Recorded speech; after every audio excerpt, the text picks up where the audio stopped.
We're here in Braunton in North Devon, speaking to local people about the impact holiday homes and second properties have. We've noticed we're getting more and more customers in, new customers moving into the area, and which is fine for our business, but as I say, they're taking up other people's homes, and a lot of them are selling up larger properties in London and those sort of areas. And they're moving down and working from home. They can sell a property in London for a colossal amount of money. They come down here and they got a nice property in a lovely part of the world, but it's taken up local property, really. I know many families, my children have grown up with many families in the village who've lived here all their lives, not like 20 years like I have, who now can't afford to live in Braunton anymore. Well, we used to be like a big community where everybody knew everybody, and then recently there's been a drastic change where there's just a lot of second homes which aren't being used up in the winter. So you can see how dead it is around that time, and then in the summer it gets so busy that a lot of the people that do come home and use their second homes,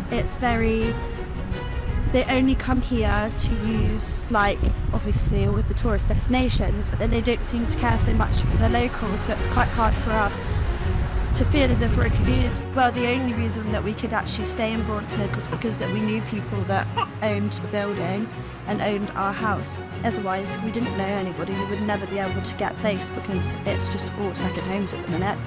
The reason we moved here was for community spirit. It's certainly changed drastically over the past 23 years that we've been here.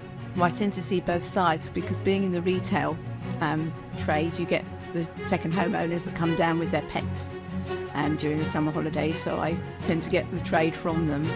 But obviously the local people I see with their young families, who are my regular people as well, and I can see it's very difficult for them finding somewhere to live if they want to start their life, to be near their families, but obviously they want somewhere for themselves to live, and they're finding it very difficult because the rental prices are so high, and some of the houses are available but they can't afford them, so it's quite difficult for them to find jobs that can pay enough money for them to be able to afford the rentals.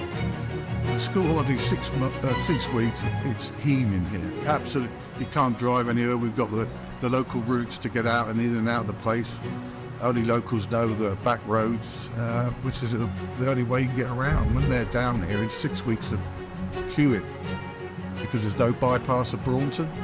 You know, they've talked about it, but there's fields, they're called the Great Fields, which are listed strip farming fields, and they can't bypass it that way to get to Salton where the beaches are.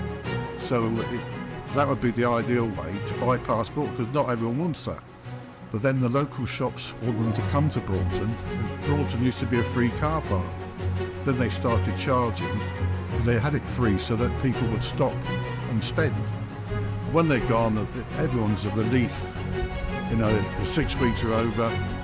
We can go around our business, do everything, you know, and get around easier, really.